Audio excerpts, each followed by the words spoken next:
I feel like I'm not dragged into this discussion, but it looks like I have no choice really.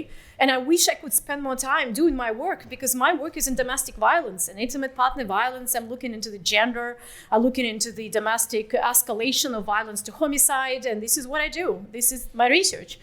And unfortunately, particularly in the recent 5 years specifically, I just find myself being busy with something else, and it's very unfortunate that we have to do that, but this is how it works, and I know what we can lose.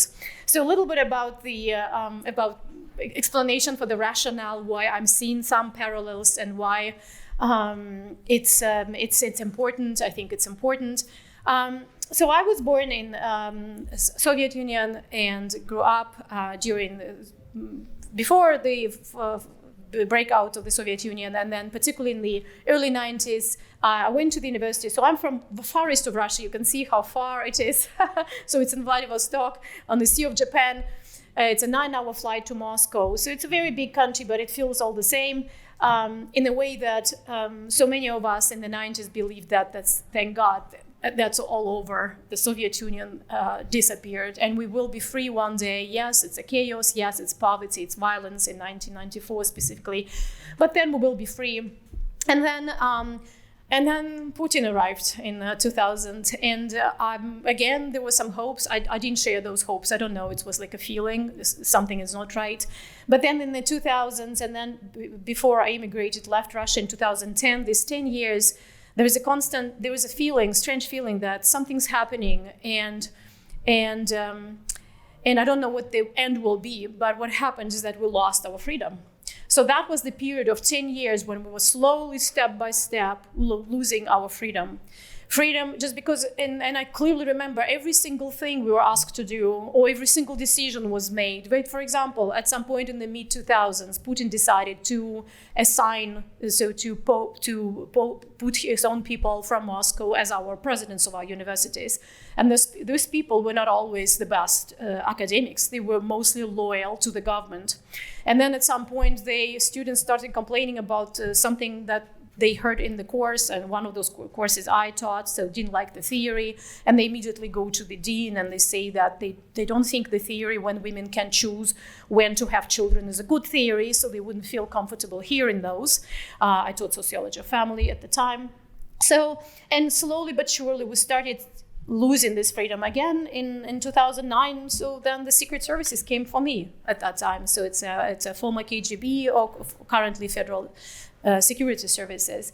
So they came and basically we need to talk. Why are you teaching? What are you teaching? How is that you speak English? Why do you go to the United States? All kind of questions. And to me, it was really so bad because I didn't even think they existed, honestly. I believed they were gone, with the Soviet time. And all of a sudden they show up and they say, no, we're actually here and we're watching people. So clearly there is a case for me. And I'm not political. I'm not saying anything political. Again, I was a sociologist teaching sociology of family. What can I say? So anyways, that was it. And I told my husband, we're leaving. So we're leaving. I can't do anything here. And now you can see, now people for reposting certain information, they actually go to jail. No more talks, no more meetings. It's actually that serious. So, and I think this is the talk when I wanted to really talk about this, because I've seen those warning signs, and I think, and I still feel bad about it, that we didn't do enough. We didn't do enough at that time to prevent what happened to them, and now it's hard to resist. Now it's all over. They won, and people will be punished severely. So the problem is that I'm actually seeing, unfortunately, some signs and some parallels with what's happening here. And I'm not saying that our countries are the same. Our countries are very different, right? Russia and Canada or United States are very different countries. But some of the cultural mechanisms, how the suppression of freedom happens, are very familiar to me.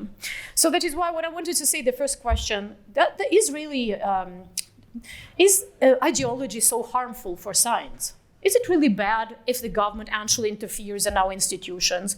Oh yeah, it is. And Soviet Union taught us that. So in Soviet Union, the ideals of Marxist-Leninist ideology were so strong that they were actually needed to be implanted everywhere. You needed to start the lectures, and basically citing some of the plenums, some of the political statements they were made, even that's unrelated to your field. Something like we do right now with land acknowledgements in Canada in some ways. So Marxist-Leninist ideology, I just give you a couple of examples of how science was eroded and was destroyed in Soviet Union, just because they were driven mostly by allegiance to the leading ideology rather than to inquiry, open discussion, and also challenging theories. What you're supposed to do is to challenge theories. So genetics, maybe you've heard about Trofim Lysenko, or Lysenkoism. If you haven't, you can go to Wikipedia and see what this person did. He was very much favored by Stalin, and that is why nobody could really criticize him. He came up with an idea that genetics is the wrong discipline. It just doesn't work. It's a pseudoscience. So he came up with his own idea how they had to grow plants and everything. And what they did, they actually destroyed the entire genetics area, which led to agricultural failures and finally to famine in Soviet Union. But it happened slowly. Started in the late 20s and then 30s and 40s when no one was there to criticize him. But anyone who would criticize him go to prison or was killed. So the point is, this is how it happens. Then if you look at psychology, yes, there was very wonderful leading psychologists in Russia like Laurier and some others. But then we had this idea on Pavlov's reflex theory as the main one because it was favored by the idea of a certain Soviet type of personality. Any other questions that would challenge that, go to cognitive psychology or go around and look into the psychological testing idea that there are some different types of people exist. Again, there was a strong suppression of that knowledge as well. Symbolic logic, cybernetics were declared bourgeois sciences. They were basically non-existent in Soviet Union. And in general, I'm just saying, I give you several examples how harmful interference of the state with the certain ideology is. And just can imagine in every other single area when there is a fear that, and you cannot challenge some of the ideas that they're favored by the state, they destroy in those fields. So what happened under Putin's regime was a bit different. It was not that it was a targeted attack on the universities, and the idea was different. It's not Marxist-Leninist anymore. It's something else. Now it's all about patriotism and anti-Western values. They openly laughing at the West. And there is sometimes something to laugh at, really. But the point is, they say that the idea of whatever something anti-Russian, this is not acceptable at the university. They're even rewriting history textbooks in order to write the right history about certain political figures. Now it's all about loyalty over merit, and I told you now the major administrators are all appointed and from Moscow. This is what they like to do. They bring people from Moscow as far as Vladivostok. So these people controlling everything. So it's called vertical of power, not horizontal but vertical power. Control over history and censorship. You probably heard about. You cannot call a war in Ukraine. The war itself would lead to the punishment and certain time in prison. And of course, now it's entire isolation. In 2010, when I left, and then at 11, I still collaborated with my institution. I cared, I had some projects, and then they said, no, we cannot do it anymore with you because you consider it a foreign scholar. We have to report the information to the KGB, to FSB, Federal Security Services. We have to report every contact with you. And every international scholar had to be specially registered. Yeah, that is why right now it's not that many contacts they have because they're all afraid. Some of the quotes to confirm that it's not just kind of me imagining things like, for example, Lev Gudkov, the director of the Vada Center, we are returning to a Soviet-type closed society where any independent thought is labeled as dangerous or hostile.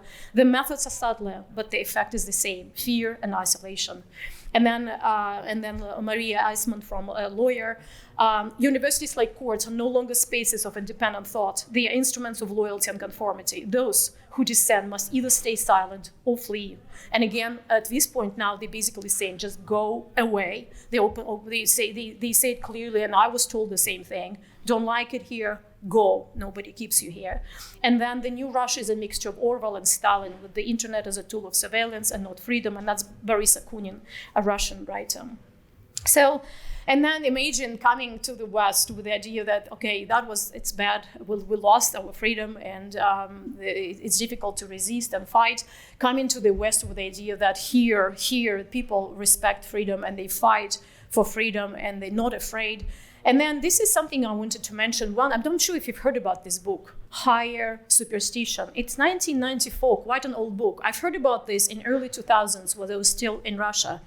And this is something that writes about the academic, so the high superstition, the academic left, and the quarrels with science. And what I liked about it is part of it will give you an idea if you haven't read it, but it actually says so much about what's happening now. It was one of those early warning signs. Basically, the reviewer on that book basically said, "Wake up, scientists. The attack against objectivity, critical thought, rationality is rising. And its entrenchments in the halls of higher education means future generations of leaders will be poorly equipped with intellectual skills to handle this ever more complex world. The sleep of reason produces monsters indeed." And again, back 1994. And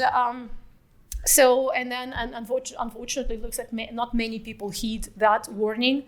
And then there are many examples when the suppression of academic freedom of certain disciplines, inquiry in certain disciplines in the West happens. And some of the examples, probably you've heard about this, Edward Wilson, who really developed sociobiology and looked at the biological origins of our human behavior. He was back in 1970s. He was, as we right now use the word, canceled. The talks were disrupted, biological explanations were considered as a political taboo. It was not at that time that clear, so there was not much support. He just lost some of his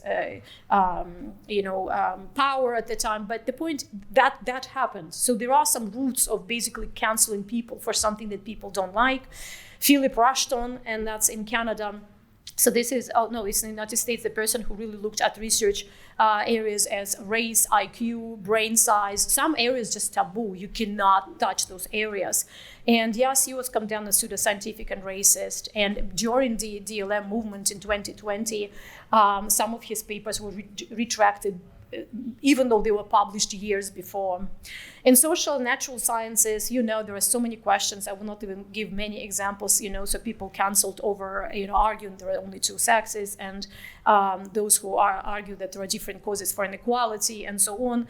And in general, DEI is seen as more as not a topic of research. And this is something that I naively asked in the beginning at our university. Are we not supposed to study this? Why do you come and impose it on something that you've never tested?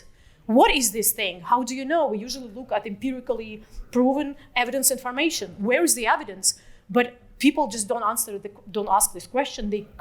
It's something that you're supposed to do just because somebody said you should do it. So some of the flags, many flags in Canadian academia, and examples from Canada, and Jordan Peterson, of course, you've heard that case when he rejected using the gender pronouns that our government said you should use.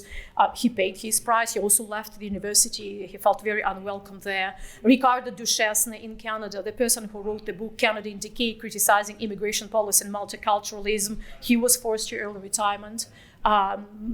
So many academics wrote a letter saying we don't want to hear him speak, or whatever he writes, we do not acknowledge that, we don't like that.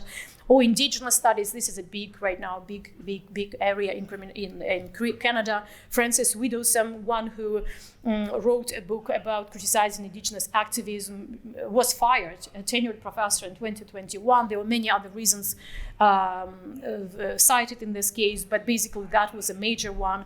And in general, institutional trends are very serious. I mean, they define what would be funding, what will not be funding. They're deciding what is safety, what is safe to say, what is not to save. So I'm worried. I became worried very quickly in 2015 particularly. So I went 2010, had wonderful years at the University of Toronto, and then something happened. And then there was this kind of exaggeration, escalation of some kind of insanity, I would call it. It became so bad, and particularly after 2020, when you really feel that something's happening and you cannot be silent, while some of my colleagues stayed silent. So I see it as a slippery slope to suppression. So I just gave you an example, and now I'll just basically provide some of the ideas why I believe it's so dangerous and what could be done. So if we learn from the post-Soviet experience with Putin, so the idea is that very small restrictions lead to complete, and can lead to complete ideological control. these reasonable steps, or just do this, or just say that, or just provide this here, get some special permission for that. They are very dangerous steps. And I know many of my colleagues haven't seen it that way. They even asked me, what's the problem just to make this step, or just say this land acknowledgement before this lecture? It's not a big deal. It is a big deal because it doesn't stop there. This is what the other regimes show us that it's exactly happening. So some of the serious factors contributing to the slippery slope is fear. And while fear may be very real, and it's particularly real in authoritarian regimes, people really go to prison, lose freedom. In the West, I would say it's more exaggerated. There is definitely fear of losing your job, and we know some very radical examples of that. But overall, it's not losing a job. It's a very difficult process. It's hard. It's hard to lose your job in the West. Even with Widows, they actually came up with many, many different reasons for that. It's more about this idea of informal fear. It's more something about the fear of reputational harm. And I think this is where people need to make a decision if they're ready to pay this price for being able to speak up their mind. And many people actually cannot even explain what the fear is. And it's a very important step to really make it clear what exactly will happen, right? And be ready to pay that price. When no one speaks, everyone believes that no one can speak. Another thing, Canadian politeness. It may be also related in certain degree to US academia, but this is becoming, I'm calling it's a cultural trap. They cite politeness every time you disagree. Oh, you're impolite. No, I'm politely disagreeing. So the point is, people at the point so much afraid even to say a word, just because out of impoliteness, they even can no longer know how to disagree or choose not to because it makes everybody uncomfortable. But this is a tool to silencing people with uncomfortable points of view. This is something we need to actively challenge, actively change, politely disagree with you, and it's a mask for intellectual cowardice. This is how I see it. When people cite politeness and sin and openly disagree with something they disagree with, this is cowardice. Next is just leave me alone position. Oh, this is we've studied. Oh, that happened in Soviet Union and then in Russia. Just leave me alone. I'll teach my class. I'll do my paper and just everything. I mean, it's okay. Just I'm busy with everything. No, it will not work. They will come for them too. You cannot sit quietly there. That's the whole point of this whole strategy. It's not, this survival strategy is very harmful because they will come for those quiet people as well, and the whole system will collapse, right? Silence enables unjust policies. Silencing and not protecting people and colleagues when they are already attacked. This is a bad thing because it encourages bullies to go for everyone. So what I'm basically saying is that it's what is important to do with defending academic freedom. First of all, at the institutional level, it's very important to protect academic freedom at the institutional level. And for the universities to take a stand that they are non-political as institutions, but individuals are political. People can express different perspectives, not the president, not the vice president. We're not interested in their positions. And they shouldn't really say that. And it's good that in BC, in British Columbia, where I'm from, we have a BC University Act that says universities are non-political in principle. They just didn't follow that law. So now we're actually very much asking them to do that. We, individual professors, students, we should do that, and we can do that, not the administrators. So oppose government-imposed restrictions, join Senate, join Board of Governors, be there, go over the documents, express our concerns openly. That's our power. It's a self-administrative institutions. We faculty members should rule, not administrators. And very important, it's not just about institutions, it's about us individual professors. It's very important to expose this exaggerated fear and actually make every time step and practice academic freedom by saying things as we want them to say, not to be afraid. Challenge politeness trap and courage over comfort. Every time saying we disagree, speak, disagree, question. Why? Because we're teaching younger faculty members, students to disagree as well. And what psychological studies show, it's only one person sometimes is enough to disagree, and the rest actually feeling more likely to disagree as well, because everybody's feeling kind of, it's okay, it's not me who is leading, but then everybody's likely to disagree. Be active in collegial governance. Silence is not neutral. It enables the slow creep. Just not to be silent, and particularly about this majority of people who are silent, kind of to encourage them to speak up. It's a matter of personal dignity. So finally, basically, the conclusion, lessons from Russia, we should not ignore warning signs. Warning signs, red flags are very, very important. If you feel something's happening, it's happening. It's important just call it out right away.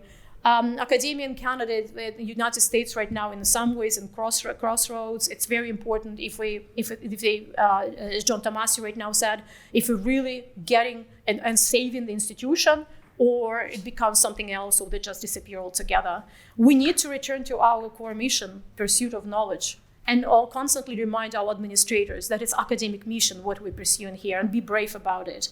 And it's very important to protect it because it can be lost. We know that it can be lost. So thank you so much for your attention. Stay in touch and let me know if you have any questions. Thank you.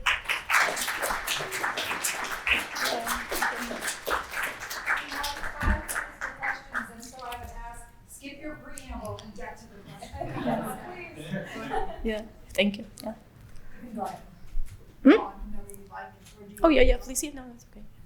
So a big difference that strikes me is that the censorship in the United States is coming from the private sphere. It's not, I think there are exceptions. Everyone's concerned about what was happening in HHS and things like that, but it is coming from private institutions and not the state. So I wonder, contrary to everything I think I ever thought, I thought it wouldn't happen that way, and yet here we are. So I was just wondering if you could address that. Yeah. Yeah, I think even if the pressure coming from, in some cases, it doesn't even matter where the pressure comes from. It can be a state, it can be a private sector. The most important thing is about the people who are not resisting to that pressure, especially if they work at the institution which has a direct mission of protecting academic freedom, and this is one of the foundations of academic freedom. And I think, again, it matters whatever pressure comes from. It matters, of course, what can they use as a force to enforce whatever they want to enforce, right? If it's a really violence, if it's violence, it's not that much people can do really, but usually it happens slowly. Like the whole process, what I'm saying is it happens slowly, step by step, gradually. And again, sometimes it doesn't even matter what the source is how the institutions get protected itself or not, and about individual people taking a stand, being courageous, and responding to whatever pressure is. There and there, yeah. Yeah, sorry, there, yeah. Imagine that you get a notice from the Title IX office that you're being investigated because a student in your class made you feel uncomfortable when you talk about that. And then you go see the Title IX officer and they say, by the way, it's essentially you keep every aspect of this secret. Yeah. Would you keep that secret or would you not? I was in this situation. No way. I'm not keeping it secret. I'm going after them. And I told them I'll go to the press. I'll go everywhere. So they were crying in my office, the people who came with me with these concerns, and they were afraid for their jobs. Actually, not me. So the point is that no, you shouldn't keep it quiet. It's very important to. So when student had not in my class, somebody had a complaint. We don't have Title IX, but the point is that they would just go to the dean and whatever to the and talk about this. First of all, we have in Canadian universities we have unions. So we have a union that protects us. Supposed to. I immediately contact them, immediately saying there was a complaint, and I'm going with the person. We're meeting together. And then you do not keep it secret. That's the most important thing. And this is what I told them. You like pedophiles want to fight, try to not to be, don't go anywhere with this information. No, this is something you make in complaint. This is something we need to make it public so people should know what's happening. I think this is their power. They don't want that anybody else to know about it. So I think it's important to follow the regulation clearly, invite as many people and supporters on your side and make it public. So it's all in the open. Yeah, but it's all unpleasant that it's even happening. It's bizarre, yeah. There and there. So I have a question about the politicization of things like professional bodies and scientific societies as a way to advance ideology. Last week I was in the Society for Chemistry. Normally you have subsections based on organic, inorganic, analytical, things bad. Mhm. DEI. Yeah. Is that a topic you see that more in other societies? It's unfortunately happening in Canada, right? We know that politicization of professional bodies, it's happening, and it's very concerning for the constitutional lawyers in Canada. And again, I'm not sure, and this is where I don't have an answer, I'm not sure why it happens in the first place. How freedom could slip from the hands of people who are supposed to speak their mind, and they're scholars and they're strong people and they have strong personalities. How could it happen that it was lost to some people who took control and then hold everyone in fear? So I think the idea is right now we see some kind of rolling back of all this. And right now what is important for people to speak up. And every of this meeting in the board, school meetings and Senate, everywhere where people should speak up, they should speak up. I think this is the main message, because to try to prevent that further polarization and politicization. Yeah, there. I think academia has been infected by critical theory. Yeah. I've seen it in so many different studies. Yeah. Like even in my branch, it's critical language, and it means critical theory, a neo-Marxist idea. Yes. And I blame that for also clamping down on free speech. And why do you think it has become so popular? Why? Mm-hmm. Yeah, it's a good question, because it's so close to all this Marxist-Leninism. And in my classes, I have to say, just go to North Korea, just visit these wonderful societies, go somewhere, just live there, enjoy those regimes. You're so critical of capitalism. But the point is, we know, I try to understand that it looks like there was a big, large body of professors who were those people from 60s and 70s, and they were forefront of this movement. And now they kind of, at that position, they took control, and they're suppressing, and they openly saying, we hire people to the faculty who we like. And they like the same thinking people. So they will not hire many conservatives or Republicans. They will be hiring people who say the same things. It's against the law in Canada. Political belief is a protected characteristic at the hiring, but they still do that. So we need to make sure that they enforce the law. We enforce the law. Maybe last question. Yeah, there. Sorry, Yeah. No, okay. Later. Okay. Thank you. Thank you. Our next speaker is Michael PAVLIN, and he is Associate Professor, Operations and Decision Sciences, and William Burchell Chair in Management Analytics at Wilfrid Laurier University. Speaking on Is GenAI the best adversary when no adversary will come forward? Discussing indigenization at Wilfrid Laurier University, with a technique that I think many of us would love to use at family dinners, where we're all not saying what we're really thinking. Yeah, so this is a topic that was brought up in the last talk, indigenization.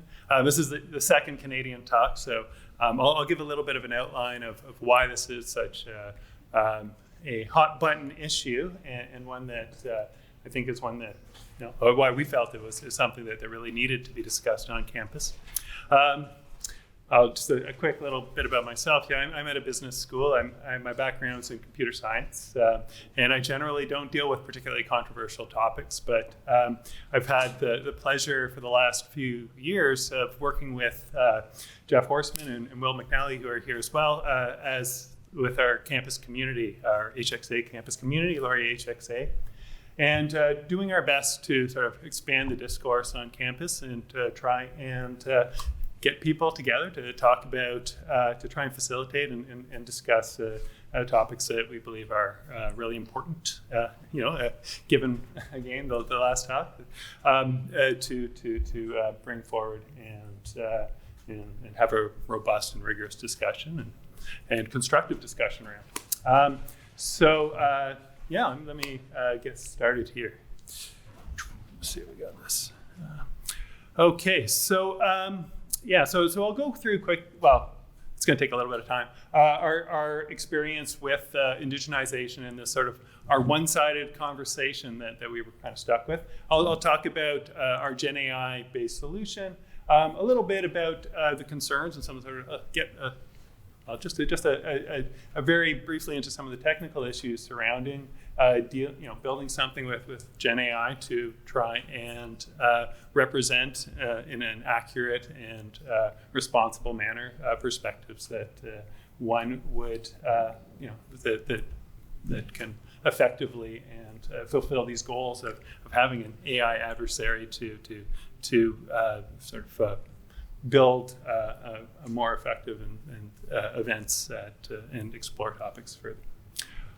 So briefly, I'm not sure how many are familiar with the sort of conversation format. I think a bit of maybe a debate light, a very friendly and trying to sort of remove some of the barriers that people might have around a debate where it's a little bit more adversarial. We've have some experience with the branded heterodox conversations for some topics related to EDI on campus. And we thought this would be a really good format for a conversation on indigenization. Recent changes have occurred to our university strategic plan that I'll go into in a minute related to indigenization, and our experience I think across the board is that at least in the business school there is very little understanding of what this means, right? Like even the word indigenization, certainly indigenous ways of knowing, and there has been no public debate on what indigenization applies for the university. Just today I was like, all right, I got this talk to give. I better know when our Indigenous strategic plan came onto became part of our strategic plans. So I looked it up, and it was in 2023. And I found out about it myself in 2024 when we started to talk about this topic. And I'm not the most best at reading my email, but I think that lack of knowledge would be pretty broadly throughout the university. And so what is Indigenous ways of knowing, and what is its place in a university was the topic for this conversation. So Indigenous issues in Canada. So this is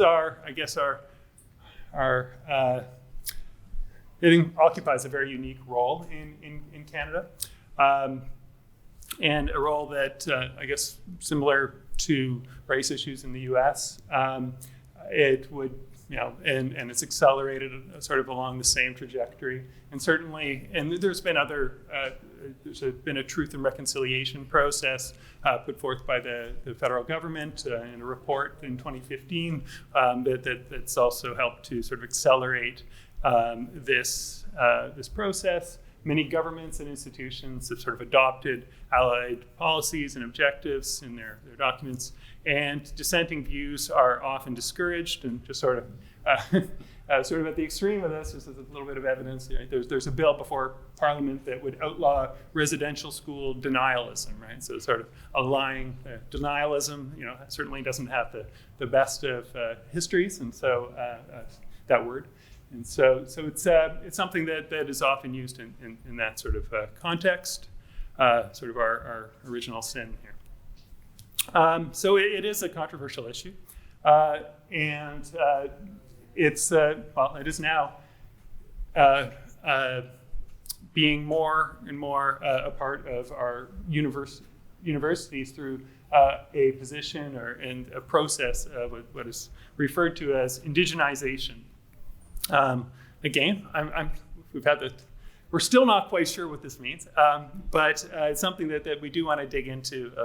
But there is a strategic plan, and what we do know, we might not know exactly what this implies, but we do know that number one, there's some large, I guess I'd argue, revolutionary, big. There's some big changes that it implies. An overhaul of knowledge production to balance power between Indigenous and Western ways of knowing, altering how knowledge production is generated and shared, increasing the Indigenous content across all disciplines at Laurier. These are all, in the public document on the webpage. This is something that, again, there recently, we've also to make this happen. There's been a push to also have indigenization represented in senior administration to actually enact some of these changes through a new Associate Vice President of Indigenous initiatives. And I found this interesting talk online on YouTube that later on I'll use as some of the inputs for our AI, but that I think represents well the sort of some of the, or one perspective on this issue where, which again is significant. Indigenous thought is in direct opposition to some of our disciplines. It means a whole paradigm shift about the nature of reality. That's a quote. And also, under the provost, now we've got the chance to enact these changes. To paraphrase, we have input directly into curriculum and what's happening on the academic side of things. Okay, so there's sort of our why we're having this. And so now we did find, admittedly, a fairly controversial person to represent I guess as an opponent of indigenization. This is Frances Widdowson, who was mentioned in Sasha's talk there. She's a former tenured Mount Royal University professor. She was fired for, there was a little bit of Twitter involved there, but she has since been, arbitrators determined that this was an unjust firing. And she's an outspoken and controversial academic who has been canceled in the past, but she has been, in our experience, a very measured and evidence-based academic who does her best to represent her views and defend them with evidence, HXA way. So we had Frances on the books pretty early, and then tried to find a proponent of indigenization, which proved to be a much more difficult, i.e. impossible task. And I would call this direct or deliberate non-engagement, that we were being ignored, like in the sort of same way my sister ignores me. But despite indigenization being the policy of the university, we contacted all of the full administration, the AVP, the Indigenous initiatives, our president, and other senior administrators, and basically the Indigenous Studies Department, and received a total of one reply, one curt response, effectively saying that they're not available on that day. And we've seen similar patterns. I think it's in other events. I actually study some sustainability issues, but we weren't able to find somebody to speak on the climate emergency in a similar way more recently. So we don't want a one-sided conversation, right? Got to quote Mill in an HXA conference. So he who knows only one side of the case knows little of that, and we think there's a real value in bringing both sides to the table, and we're not able to provide that other side of the puzzle. So we're certainly not experts, as I've mentioned, on Indigenous ways of knowing, and can't provide unbiased and convincing rebuttals, challenges to Dr. Widdowson's arguments in a way that it doesn't look like we just got preaching to the choir here.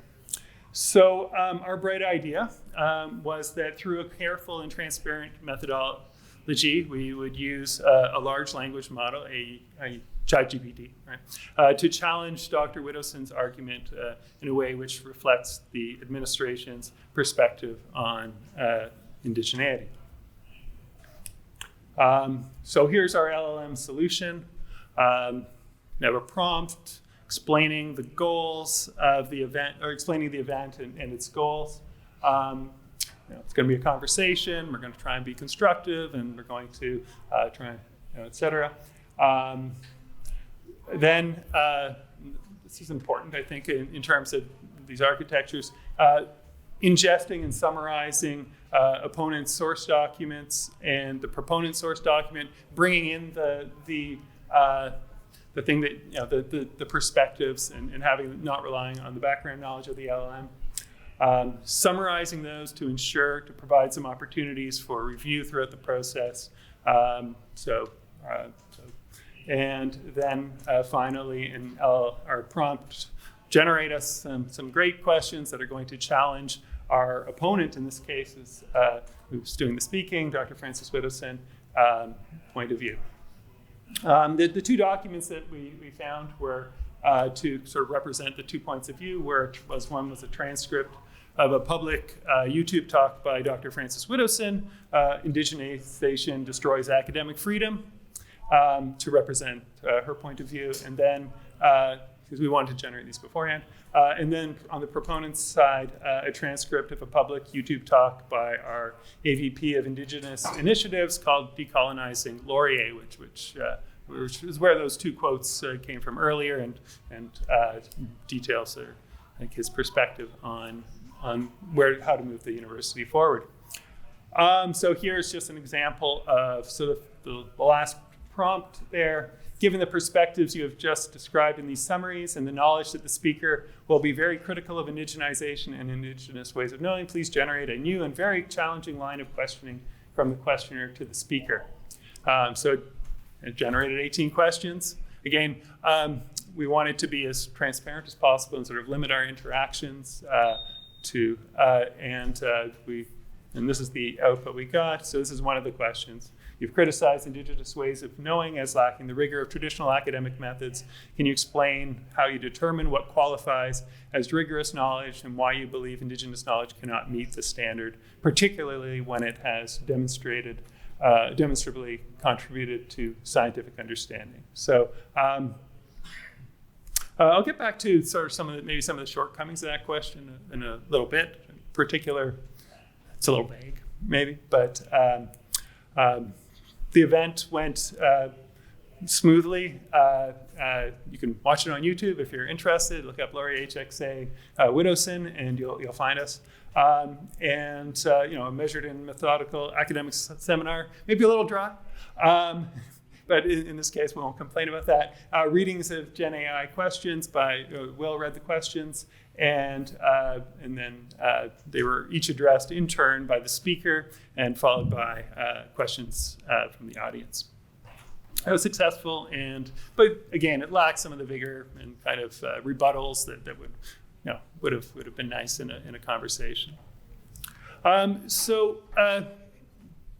LLMs are, of course, not infallible, right? Air Canada, which I flew this morning, tried to argue their ethical perspective on this is that they shouldn't be liable for anything as chatbot says. When it hallucinates, right? That's the term for an incorrect statement that is it's not reflected in any ground truth. It's not their responsibility. The world seems to disagree with that, and we do as well. So we want to create an AI that responsibly reflects our, that is ethical and correct. Our VP academic also agrees. So this is the point when through the grapevine, our VP academic and heard about this particular she had emails from us. She could have contacted us earlier, but when she heard about this, we received this note from her saying that GenAI tools to impersonate, which I think is important, an indigenous person removes potential for real debate or engagement, and it's also against our regulations because of implicit bias or bias implicit in GenAI training models. These are real, ethical issues that I think we had considered. I think when we came up with that model, don't impersonate. Number one, be transparent about source materials and prompts. No anthropomorphizing, right? Limit interactions. If it doesn't respond, it doesn't really. It's not a very good impersonator. And then on the model bias side, put the perspective in the machine. So as opposed to relying on the background knowledge, and keep the human in the loop, so providing opportunities for verifiability. And then minimizing designer bias, because we all have our own. We don't want to be accused of any bias, by maintaining transparency and keeping it simple so that we can easily be audited ourselves. I myself into so we've been looking into this further. So transparency, accountability, and privacy, I think, are the three topics that we see sort of come up, in the literature on this and are parts of most regulations. There's some other things like fairness that I don't think are particularly relevant here. Transparency and accountability in particular are difficult for LLMs because they're complex, opaque in a way that, and autonomous and unpredictable in a way that is unique in amongst most of our technology products. ChatGPT-4 has 1.8 trillion parameters, and frankly, we don't want to rely on those, at least not for knowledge and for the perspectives that are being represented. They're hard to predict what's going on there. So, just a couple little tidbits from. So the industry standards are so context and verifiability. I think are maybe the two big takeaways here on if you want to build your own. So in order to avoid hallucinations and bias, you provide the context at the time that you are building your system. So retrieving and providing context so in industry, this would be, if it's automated, this would be retrieval of augmented generation, RAG. It's typically automated, and it has a dramatic impact on reducing hallucinations. And I'm happy to say that I hadn't done all the research beforehand, but I do teach a course on AI, so I was pretty familiar with it. And we had, we did add this into our system initially, like where we're not relying on those 1.8 trillion parameters. And then verifiability. So asking it to quote from the document that this is where maybe we could have done a bit of a better job. We did, have opportunities for verifiability, but those were, we didn't ask it to provide its reasoning and provide quotes to support. So anyways, we've been playing around a little bit with this to increase recently to, for potential future applications and to increase the number of documents that are available to base those perspectives around in order to, again, sort of maybe reduce the tendency to worry about impersonation, and then having prompts that are a little bit more rigorous in terms of asking for reasoning and for asking for reasoning and support and evidence. So. Just like you ask for from your students, it's not a bad thing to ask for here. I won't go through all this, but this is a question that was generated with that new AI prompt, and where the all right, I'm out of time, but yeah, which does have a lot more evidence and support and makes it easier to verify. Okay, thanks so much.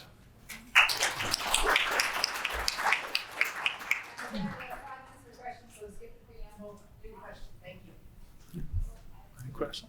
Yes. So are you concerned that you may be coming up with a tech solution to the problem? Well, yeah. Oh, sorry. Yeah. Expand one more point. If we had an indigenous Canadian coming in this room, and you described the way in which you need two voices that are hypothetical to one voice, well, what's going to stop this? Indigenous person would say, well, they wouldn't really talk with us in real terms, and now he's embedded as a robot.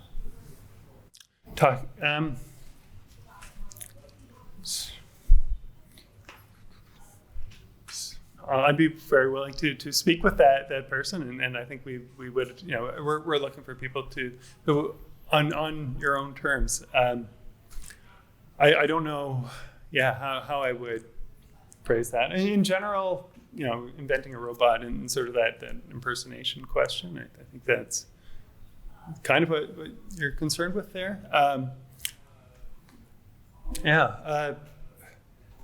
mean, we want to, I think, legitimately engage with a different perspective from the one that we're able to sometimes get in front of the audience. If that Indigenous person walked into the room, I think we'd be thrilled to engage with them. And not all our faculty or specialists in that area are Indigenous, but regardless, I'm not sure if that answers your question. It's a concern. Can I just jump in there? I think you've hit the nail right on the head with that question. That's exactly what they would say. You're not engaging with us on our terms. But that's a violation of Roush's rules, right?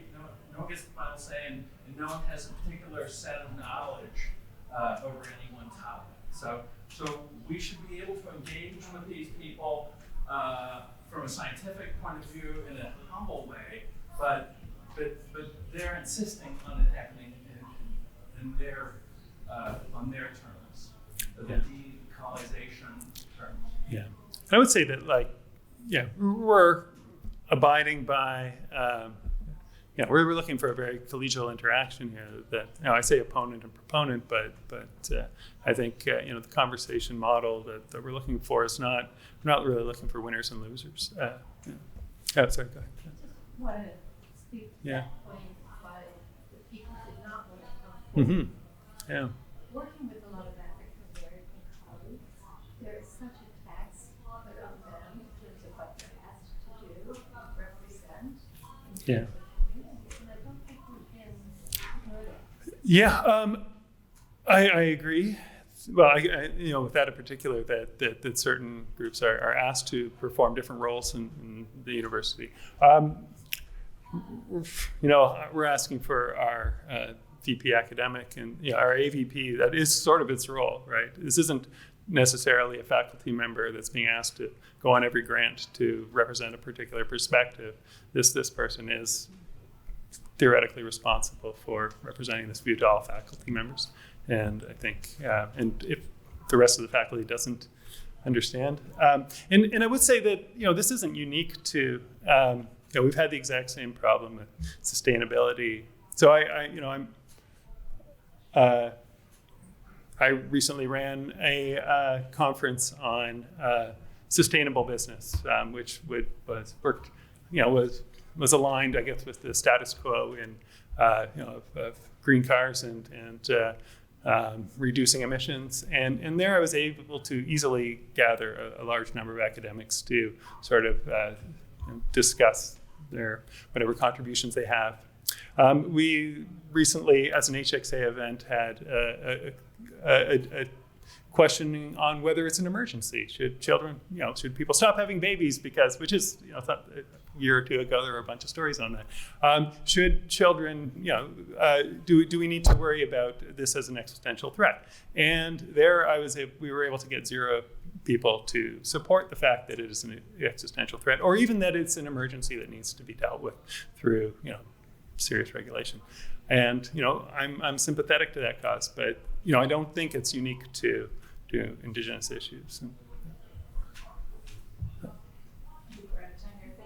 So I'm Alice DREGER. I'm the managing editor and senior scholar at Heterodox Academy. And 10 years ago, Heterodox Academy was founded by Nicholas Rosencrantz, Chris Martin, and John Haidt. And it happened to be the same year that my book came out in paperback, Galileo's Middle Finger. And it's hard to believe 10 years have passed. I will admit that I was really hoping no one would be talking about my book 10 years later, because I was hoping it would solve all the problems. So that lacked intellectual humility and made me a natural member of HXA as somebody who needs more intellectual humility. The book, I'll talk about in a bit, but basically one interesting thing that happened was Jonathan Haidt contacted me and said, Alice, how come you're not a member of HXA? And I said, it looks amazing, but I can't be a member because I've resigned my job. And you don't have a category for people like me who have self-canceled, essentially, out of a university position. So he created a special Alice category, and a few of us managed to join under that category. The book, if you haven't read it, and if you haven't read it, I'm glad, because it probably means you haven't been tortured. Most people who read it because they've been tortured.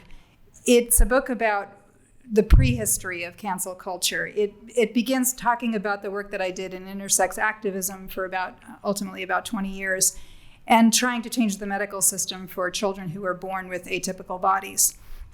And from there, I decided to leave that work after a while from being burned out of activism, and took on a historical project. My PhD is in history and philosophy of science. By trade, I am a historian of medicine and also a historian of sexuality.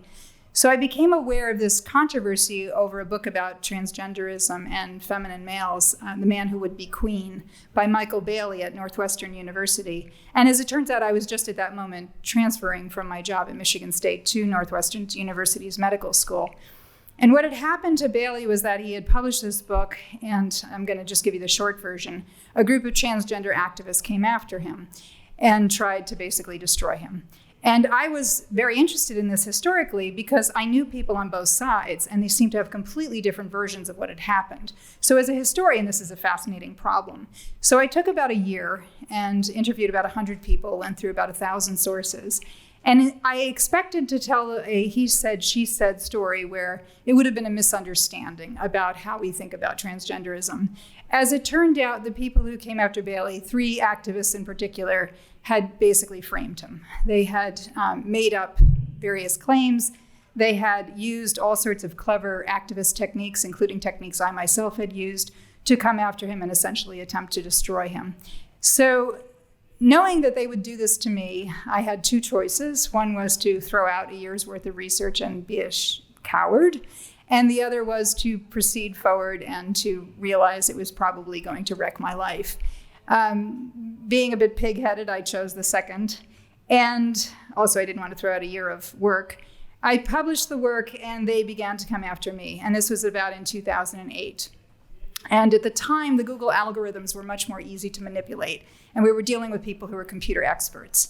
So they did attempt to destroy me. Within about 2 days, my reputation as a strong intersex activist was turned into somebody who wanted to put intersex people in the gas chambers. I was accused of being a tool of the Catholic Church, which would have delighted my parents were it true, but it was not true, and other things like this. And it was a very scary experience. I won't tell you all the details except to say one of the people came to my office, left a creepy note. My dean told me I had to call the police. It went on. And so I had a couple of choices, which was to just try to lose all that stuff and continue my life, or to try to understand what had just happened. And being an intellectual, I wanted to understand what had just happened. So I was fortunate enough that Steven Pinker was one of the people I had interviewed, and he said to me, let me get you my book agent. I said, I'd rather you actually help me get a Guggenheim Fellowship so that I can actually study other people to whom this has happened. So he very kindly did that, and I got a Guggenheim. I'm probably the only person who ever had Dan Savage, the sex columnist, and Steven Pinker write for the same issue, but they both wrote for my Guggenheim very nicely. And so I did that, and I took the fellowship and I went forward. And because I was actually working, people didn't know this, I was working part-time at Northwestern. I had huge amounts of research time. So I started interviewing all sorts of people who had been attacked by mostly identity politics activists. And many of them were left of center academics, but they had been subject to what we now call cancellation.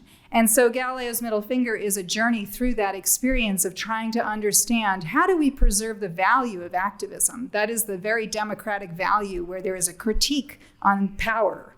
And how do we do that at the same time that we respect freedom of inquiry? And the book basically explores that kind of work. So the irony of what happened after the book was actually just coming out, and I was asked to edit an in-house magazine that our department put out. The department I was in at Northwestern University was the Program of Medical Humanities and Bioethics. And about once or twice a year, we put out a magazine called Atrium. And it was a kind of very avant-garde, very cool magazine that was about medical humanities and bioethics. And it went out to about 3,000 subscribers. People really looked forward to it because it was very, very edgy. It had a theme for every issue. I was asked that year to be the editor for that issue, and the theme that was chosen was the theme of bad girls, which suited me very well since that's the life I had led. One of the pieces we included was a piece by a cultural anthropologist, disability studies scholar, William Peace, writing about his own experience as a man with a disability. So he had been spinal cord injured at the age of 18, and this was in the early 1970s. During the drug revolution, the sexual revolution, he went into a long-term rehabilitation hospital. These were a relatively new thing historically, and as a historian of medicine, I was fascinated by early rehabilitation medicine as he was describing it. He described being in a long-term facility where basically everybody knew everybody, but where nobody was answering his questions as an 18-year-old man interested in sex. And so he ended up in a warm relationship with a nurse who ended up giving him oral sex to prove to him that he could in fact ejaculate, that he could someday be a father, and he could enjoy sex. He was not advocating in this piece that he wrote for us that caregivers and patients today have sex, but he was telling a really powerful story, and I thought, well, I've got to print this. This is really interesting. Also in the issue, we had pieces on abortion, piece by Paul Vasey about transgender women in Samoa, and a piece by Christy Kirshner, who's here with us today, about women with disabilities and their sexuality and the way it is also suppressed. Well, long story short, my dean got a hold of this after it had been published and decided that it might the piece by William Peace about the sex with the nurse, that it might violate a branding agreement with the hospital corporation. So he ordered it withdrawn and censored. And this was kind of crazy because Galileo's middle finger was literally just coming out. So I tried meeting with I was first told, shut up, don't say anything, we're gonna try to fix this. And to the credit of the program, they decided not only to withdraw the entire issue that I had been the editor for, but to actually withdraw the entire magazine so that one piece would not be isolated as being subject to censorship. But because we weren't talking about it publicly, nobody knew why it had disappeared. So I kept trying, as did Christy, to make appeals to get them to stop the censorship.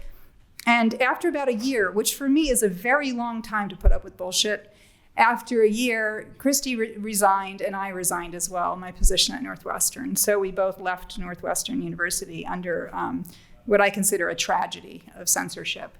The university decided to just pursue with that. Many years later, the academic senate actually demanded an apology, which never occurred. I ended up not going right back into academia. I really couldn't.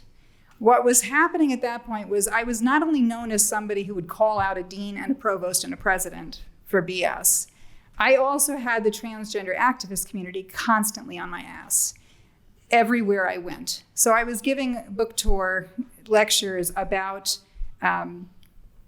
Galileo's middle finger. And what would happen is the people who had come after Bailey would basically, in advance, figure out which were the active student activists on the campus, and they would feed them all sorts of information as well as disinformation about me and convince me that I was the worst thing on the planet in terms of transgender rights, which was really ironic because I had done lots of work in favor of transgender rights. And if you actually looked up my history, it would make no sense, the things that they were saying about me, but they simply said it and repeated it because that's how marketing works, and they understood how marketing worked.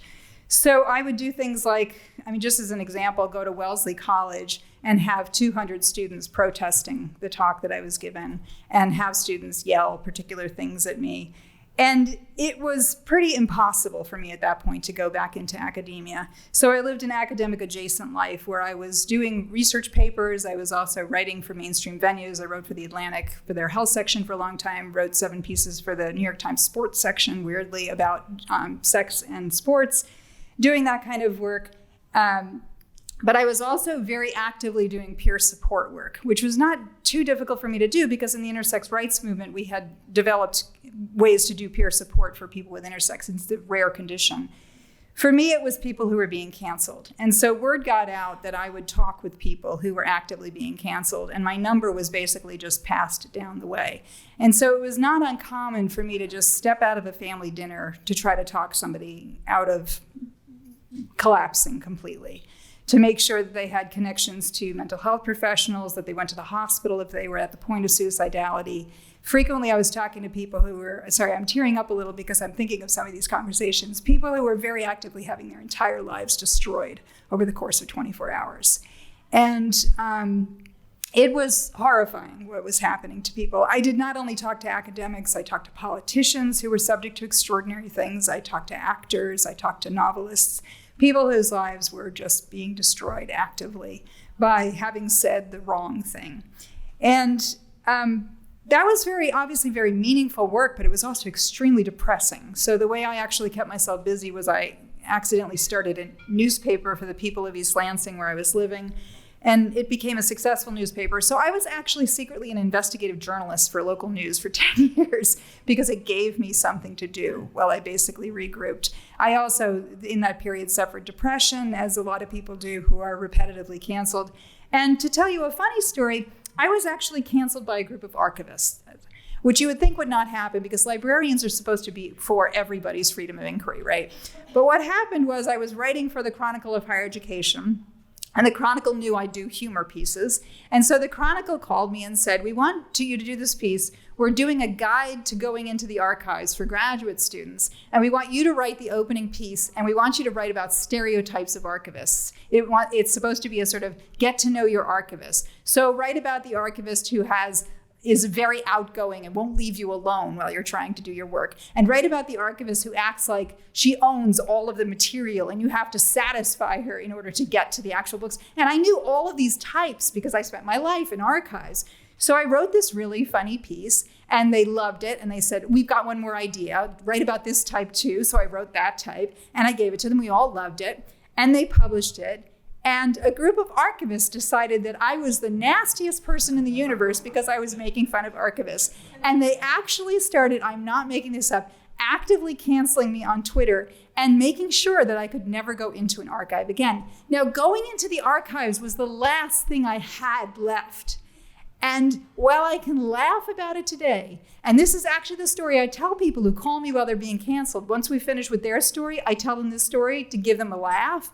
It was awful to go through once again. And I was actually getting suicidal again because it was like, oh my God, the last thing left to me is being taken away. When the worst things were happening, what I did was I went to the Library of Congress and spent week after week at the Library of Congress doing just looking at material in the archives by Frances Kelsey, who, if you don't know who she is, she's the woman who stopped thalidomide.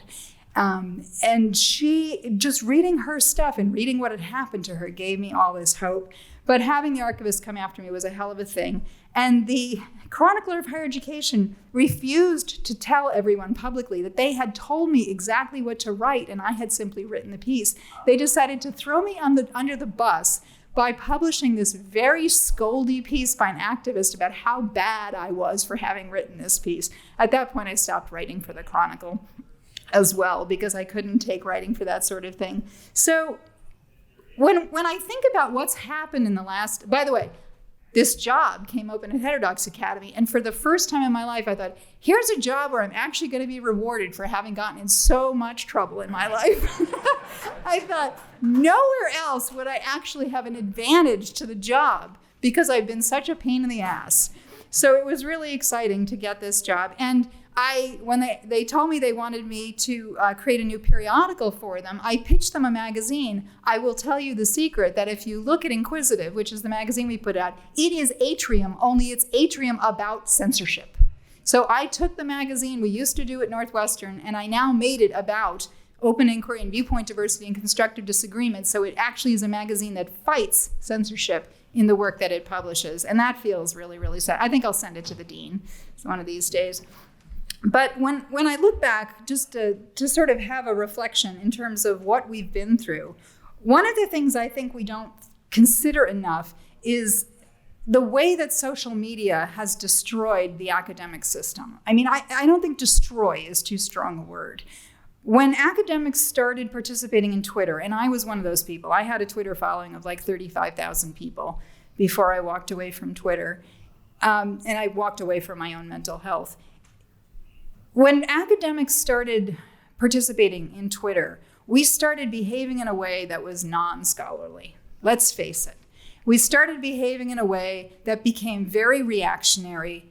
We got into audience capture in a very deep way, where we allowed the audience to tell us when we feel good and when we don't feel good.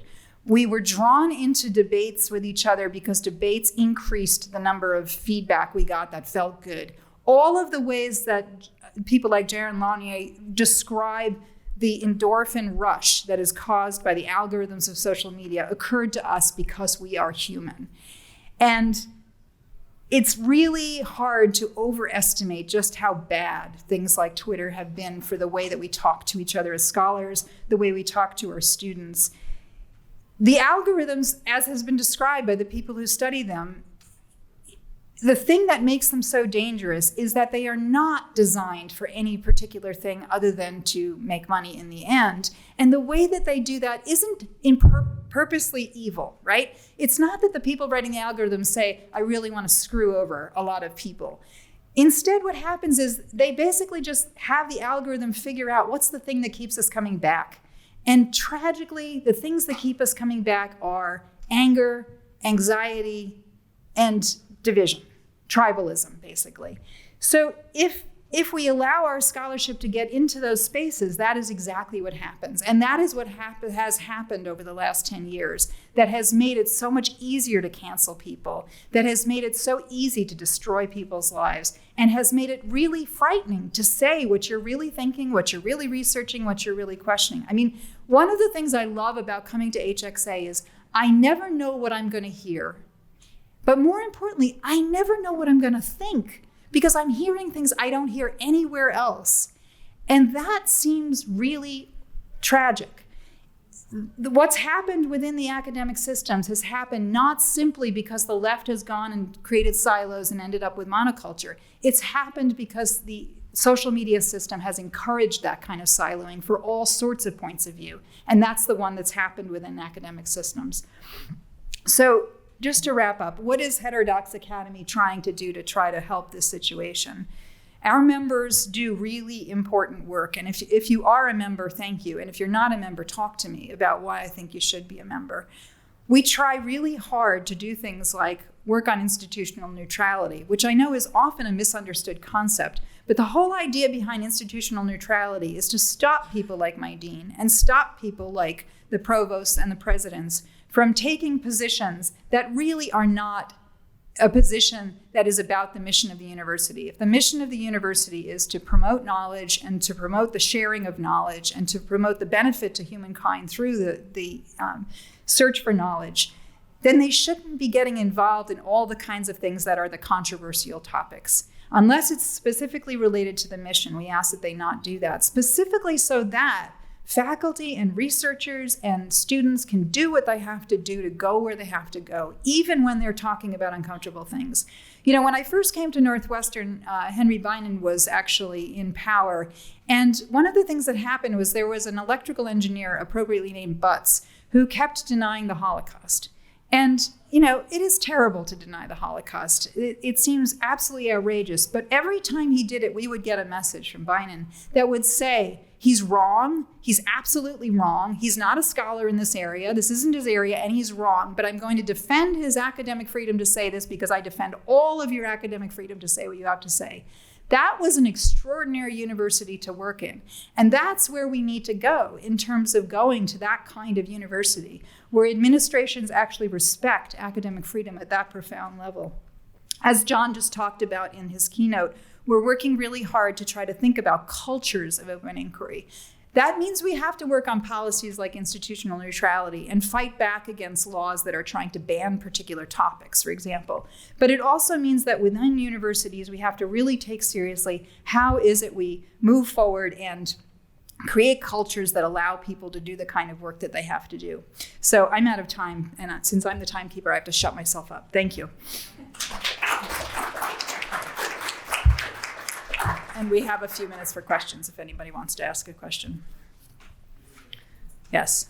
I'm interested if you've given any thought to the question of what makes a good bully. On a naive view, the bully is somebody who threatens to punch you or kick you or something. It's clear that bullying can occur where there's no real possibility of that happening. So I'm wondering what is the essence of bullying, which seems to be how you cancel something, trying to bully.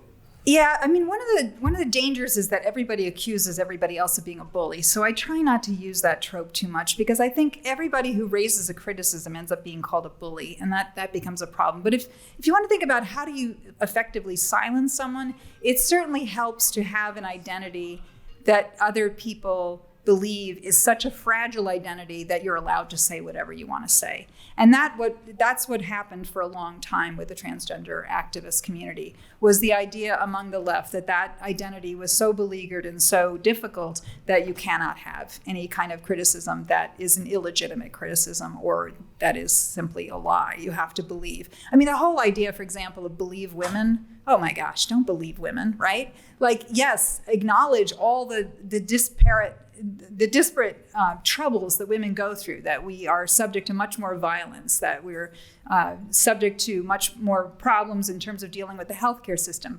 But you don't have to have a slogan like Believe Women in order to empower women to deal with those disparities. Yes, Mike? What you've described and what Michael described and also Alexandra described, again, is all private sphere. Like the archivists aren't the long arm of the law. They were just doing that informally organized. Of course, I think you're right. Twitter, all these things enabled that. Oh, but I wonder if there are ways in which Heterodox Academy can address how that's becoming institutionalized in HR departments and various, like the massive. They're not even pundits. They're just bureaucrats. Yes, and we have to, and I believe me, from within the Heterodox staff, I keep pushing this. The corporatization of universities is very dangerous for academic freedom because it does take this sort of mindless HR approach of silence all the risk, right? Get rid of all the risk.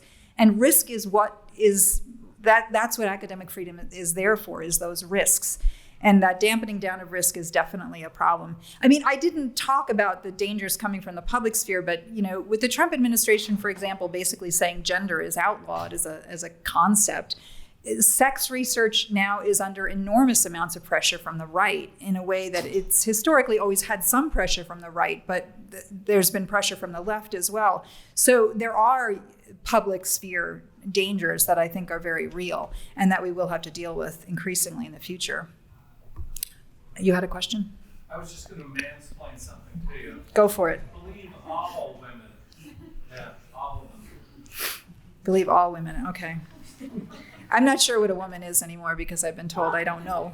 That, it's really funny because I'm a historian and I've studied scientific and medical attempts to define sex for 150 years. People are like, well, how do you define it? I'm like, I'm just a historian, but I'm happy to tell you all the ways people have tried and failed. And will today's fail? Absolutely, because I'm a historian. I'm telling you everything fails.